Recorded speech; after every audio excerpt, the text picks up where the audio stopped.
Hello friends, లలిత కృష్ణ కిచెన్స్కి స్వాగతం.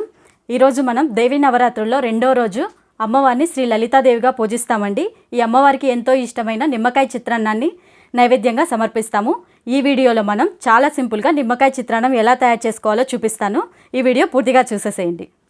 ఈ video చూసే ముందర ఫ్రెండ్స్, మీలో ఎవరైనా మా ఛానల్ని సబ్స్క్రైబ్ చేయకపోతే వెంటనే సబ్స్క్రైబ్ చేయండి. అలాగే బెల్ ఐకాన్ని కూడా ప్రెస్ చేయండి. మా వీడియోస్ అన్ని మీకు నోటిఫికేషన్ రూపంలో వస్తాయి. మరి ఇంకెందుకు ఆలస్యం ఫ్రెండ్స్, నిమ్మకాయ చిత్రాన్నం తయారు చేద్దాం పదండి. నిమ్మకాయ చిత్రాన్నానికి కావాల్సిన పదార్థాలు చూద్దామండి. ఒక గ్లాస్ రైసు, 1 టేబుల్ స్పూన్ పసుపు, సాల్ట్ మన రుచికి సరిపడినంత, పోపు దినుసులు, 1/2 కప్పు పల్లీలు, 6 పచ్చిమిరపకాయలు, కొద్దిగా కరివేపాకు, 3 నిమ్మకాయలు, ఆయిల్ కొద్దిగా, కొంచెం ఇంగువ. తీసుకున్న పచ్చిమిర్చిని ఈ విధంగా మధ్యకు చీల్చి పెట్టుకోండి. అలాగే కప్పు రైస్ని ఉడికించి పెట్టుకోండి. తీసుకున్న నిమ్మకాయల్ని ఈ విధంగా రసం తీసుకోండి. ఇందులో రసం తీసేటప్పుడు కొద్దిగా సాల్ట్ వేయండి. ఈ విధంగా చేస్తే నిమ్మరసం చేదు రాకుండా ఉంటుంది. ఈ గ్లాస్ రైస్ని నేను ఇప్పుడు ఉడికించుకుంటున్నానండి. మీరు ఇది ఉడికించుకునేటప్పుడు గ్లాస్ రైస్కు 2 గ్లాసుల వాటర్ పోసుకోండి. అలాగే కుక్కర్లో ఉడికించే వాళ్ళైతే 4 విజిల్స్ వచ్చే వరకు ఉంచండి. విడిగా ఉడికించే వాళ్ళు కొంచెం అందులో ఆయిల్ వేయండి. అప్పుడు రైస్ పొడి పొడిగా బాగుంటుంది. ఇప్పుడు స్టవ్ మీద కడాయి పెట్టుకొని ఇందులో కొద్దిగా ఆయిల్ వేసుకొని ఆయిల్ని హీట్ ఎక్కనివ్వండి. దీనికి కొంచెం ఆయిల్ ఎక్కువగానే పడుతుంది. ఆయిల్ కొంచెం బాగా హీట్ ఎక్కనివ్వండి. ఇప్పుడు హీట్ ఎక్కిన ఆయిల్లో మనం తీసుకున్న పోపు దినుసులన్నీ వేసి బాగా వేయించుకోండి.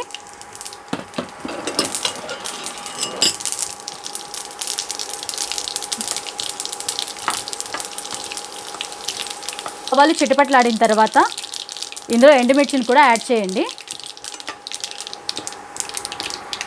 ఇప్పుడు ఇందులోనే మనం తీసుకున్న పల్లీలను కూడా వేసి బాగా ఫ్రై చేసుకోండి. పల్లీలు కొద్దిగా వేగిన తర్వాత ఇందులో కొద్దిగా కరివేపాకు వేసుకోవాలి.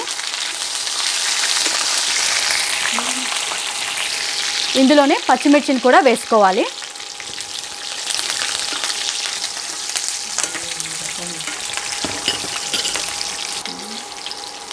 ఇప్పుడు ఇందులోనే కొంచెం పసుపును కూడా వేసుకోవాలండి. ఈ విధంగా వేయటం వల్ల పసుపు పచ్చివాసన రాకుండా ఉంటుంది. ఈ మిశ్రమం మొత్తాన్ని బాగా కలుపుకోవాలి.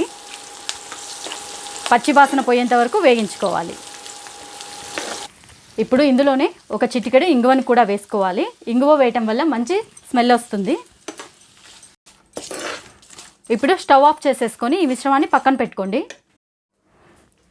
ఇప్పుడు ఈ విధంగా ఒక మిక్సింగ్ బౌల్లోకి మనం ఉడికించి పెట్టుకున్న రైస్ని తీసుకోండి. ఇప్పుడు ఇందులోనే మనం వేయించి పెట్టుకున్న మిశ్రమాన్ని ఇందులో వేసుకోండి.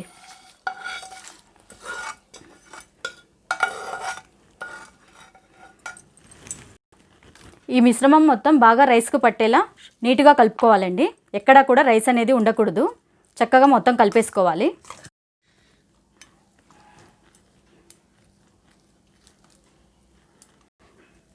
ఇప్పుడు మనం నిమ్మరసం తీసి పెట్టుకున్నాం కదండి. ఈ మిశ్రమం మొత్తాన్ని ఇందులో వేసి బాగా కలుపుకోవాలి.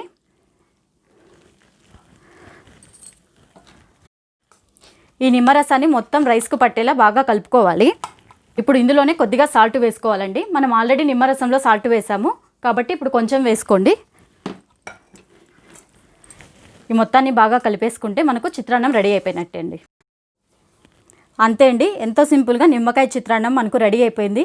మీరు కూడా ఒకసారి తయారు చేసుకొని అమ్మవారికి నైవేద్యంగా పెట్టి అమ్మవారి యొక్క అనుగ్రహం మీరందరూ పొందాలని కోరుకుంటున్నాను.